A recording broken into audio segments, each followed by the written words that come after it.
Hey guys, what is up? Plastic Guy here, coming back with another figure review, where today we're taking a look at this movie Snake Eyes figure. So I know absolutely nothing about G.I. Joe, I know nothing about Snake Eyes, but he's a character I've always came across, and he's a character that I've always thought looks pretty cool. For that reason, I've always wanted to pick up a Snake Eyes figure, but I mean, I know I could, but I just felt a bit weird because I know nothing about the character, and it was a character I kind of wanted to know more about. Then I found out that they were releasing a film, and I thought, perfect, I'll just go watch the film, and if I enjoy it, I'll pick up the movie figure, because even though the comic figures look really good, I'm saying comic, I don't even know if G.I. Joe's a comic, but yeah, the original kind of figures for Snake Eyes look great. I saw this one with the alternative head sculpt, and it looks awesome. I mean, the alternative head looks really nice, and I love alternative heads with figures. The movie figure itself looks okay, but we'll take a closer look. As I said, I went to see the film, and I did actually really enjoy it. I thought for a 12A, lots of action, lots of good violence, the story was decent, I thought the characters were decent. Despite a lot of negative reviews that I've seen, I have to say I did really enjoy it. So let me know down in the comment section below, have you seen Snake Eyes? Are you planning on seeing Snake Eyes?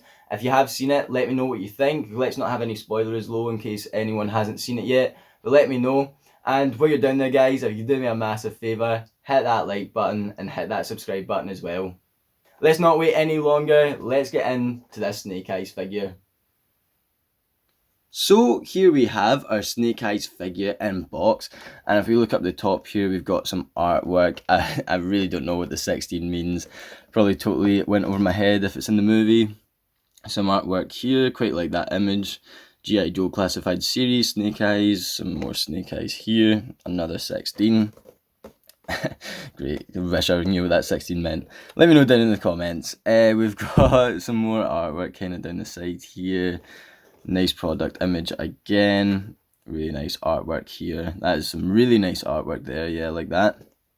And yeah, this image in the back, once again, really like that. Not any write-up or anything, which is kind of disappointing. You'd wish for maybe a wee write-up here, but nothing, and nothing really on the bottom. So let's get Snake Eyes out of the box. And here we have Snake Eyes out of the packaging, and he comes with a few accessories, so let's check them out first. We get these sort of daggers and knives that I do remember him using in the film, and there's some really nice detail on these. Yeah, the blades all, I mean, I guess it's all engraved, or it's just marked up. It's not really a specific design that I can tell, although that looks pretty deliberate. I don't know. Look pretty cool nonetheless though, and they've got the handles here. Presuming they're both identical. I don't know, maybe they've got different markings on them. It looks like they have different markings on each blade, so yeah, that's pretty cool. I don't know if there's anywhere to slot them on the figure. I do know with this samurai katana thing here, it's got a peg, so we'll check that out and try and slot it onto the figure later. The holder and sword came loose, so I did put this sword in, and it's a snug fit, it's pretty tight in there, so as long as it doesn't warp the blade, that's fine. We've got some paint chip in there by the looks of it, don't know if that's meant to be deliberate. And some more here, maybe that's just the design, I don't know, but then we've got a bit of gold at the bottom, and then that blade does look really nice, so I do like this sword. And the holder, once again, remember this from the film quite well, and yeah, pretty nice. I think it is pretty film accurate. Just push that back in. There we go. And then we've got the Henry Golding head sculpt, and yeah, this was the selling point for me for this figure. I do just love alternative heads on these sort of figures, you know, if it's a Spider-Man and get that Peter Parker head sculpt. This head sculpt looks awesome. It's so accurate to Henry Golding, and I can't wait to swap those heads over, because that's probably how I will display this figure. I'm not going to spoil the movie or anything in this video, but he does have a few different looks in the film, I will say that. Okay, time to take a closer look at Snake Eyes, and straight away he is a pretty, I don't want to say plain and boring, those sound like bad words, I mean especially boring, I wasn't going to say boring, but he's just all black. I mean, he's got the odd bit of like paint here and the red on the knees, a wee bit of red here. And don't get me wrong, I'm not like too annoyed about that, especially because that is how he looks in the film. It is just an all black suit in the comics as well. Maybe just some more like silver on the visor, similar to the comic figures, or I don't know, something. It just looks very plain, but at the same time, it does look really good for what it's portraying. I mean, the helmet here, you know, it's just a bike helmet, really. I mean, in the film, it's a bike helmet. This looks like a pretty accurate bike helmet. It looks pretty cool. I can't really get his head that far back. And there we go. We'll look at the articulation later. The different sort of paints here, it's more of a glossy one in the arms, and we've got a more matte kind of down the bottom, and then kind of more glossy in the hands again. I guess the more armoured bits are more matte, and underneath it's glossy, so that does look really nice. The silver paint buckle, I said. The legs, pretty well armoured at the bottom and everything. So yeah, it's not that I think this is bad by any means. I think it does actually look really good, especially with what I'm saying, the paint and all the armoured bits. It's just an all black figure, and I don't know, sometimes it can just look a bit meh from a distance. To stop him looking meh, I've swapped the head over, and yeah, I think it does look very good. I don't necessarily prefer this over the other head sculpt. I just love the fact that we have it as an option and we're able to swap them over. So I just wanted to pose a Snake Eye figures next to some characters that I think would make a great team up, either fighting the bad guys or fighting against each other. And the first one is definitely Deadpool. So I've chose this movie Deadpool, the Amazon exclusive Burnt Deadpool or X-Force Deadpool. We did take a look at them on the channel, so if you want to check that out, feel free guys. But yeah, I think they look pretty good next to one another. Deadpool definitely looks to be standing a wee bit taller. I thought he would be probably the same size, being that it is made from Hasbro, this G.I. Joe range. But no, it looks good, and maybe, you know, Deadpool is just naturally taller in real life. A Snake Eyes Batman team up, I mean, come on, I know we're both thinking it, that would be awesome.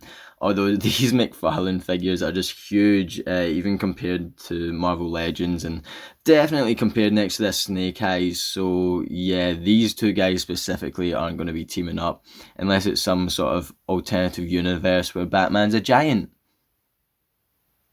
Yeah, that's a wee bit better. I got the Mattel 89 Batman, which I think we did also take a look at on the channel. So once again, guys, feel free to go check that out if you've not seen it.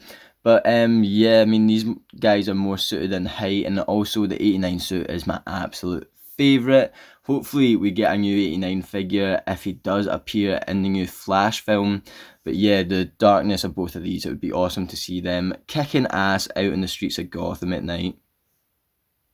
And just for a bad guy that Snake Eyes could absolutely pulverise, I've went for the Hand Ninja, and once again, it's a Marvel Legends figure, and he's standing just a wee bit taller than Snake Eyes here. Maybe it's because he's a movie figure and it's a comic one, I'm not too sure. But yeah, it'd be cool to see these guys face off. So to run over the articulation of Snake Eyes, can look about that far up. I think if I go any further it will come off. That far down, which is pretty good. You can get them turning left and right. You could rotate that all the way around if you wanted to. You can get the arm about that far up. It'll go that far into the body, backwards and forwards. Bicep swivel, as he got double jointed elbows here. Yep. You can rotate him at the wrist as well, and move up and down that way a wee bit, but mostly rotation. Same in this arm here. He's got he's got this ab crunch going on. Can move that at the waist as well, which I would say is a wee bit loose, but it's not too bad. And that's his sword just come off. Set that aside for now. Leg kicking all the way forward, leg kicking all the way backwards, upper thigh swivel as well, double jointed knee, get the leg kicking that far out, can't remember if I said that, and the foot will go backwards, forwards and pivot as well. So yeah, good articulation in this Snake Eyes. So here we have it for this Snake Eyes figure, and Overall, I really do like it. I mean, it comes with a good few weapons. I don't really know why it doesn't come with a couple guns. Before I saw the film and I saw this figure, I thought maybe because it's a 12A, they're going to avoid the guns. And I mean, no, there's a lot of guns, there's a lot of sword fighting in that. Definitely should have shoved a couple Uzis in with Snake Eyes here. Apart from that, yeah, the weapons we do get are good. The sculpting on this figure is great. I really do like the armour and the paint as well, how they've, altered it around to kind of really define the pieces on the figure. That Henry Golden head sculpt is amazing. I think it's so accurate to the character. And the normal Snake Eyes head sculpt that we get is fine. I mean, it accurately depicts the helmet that's in the film. I just, as I said, maybe wish there was a wee bit more colour on this figure, but then again, it would not be movie accurate, so I don't know, maybe I'm just talking rubbish. Let me know what you guys think down in the comments below. Let me know if you've seen Snake Eyes and what you think of it. If you've not seen it, I would say it's definitely worth a watch. I don't think you're going to be too disappointed for what the film is. It's a 12A film that all family could go and watch if you wanted. I wasn't expecting blood and guts everywhere, but I definitely didn't expect the amount of fighting and violence that there is. So I was pretty entertained myself. Let me know what you guys think. And while you're down there, guys, if you could do me a massive favour, hit that like button and hit that subscribe button as well for future videos on figures such as this guy right here. I'll leave the link to my Instagram down in the description below, so feel free to go and check that out. I'll definitely shove some pictures of Snake Eyes up there. But with all that being said, guys, thank you so much for watching this video. Feel free to go and check out any of the others on the channel page. But until next time, I'll catch yous on the flip-flop later. Cheers.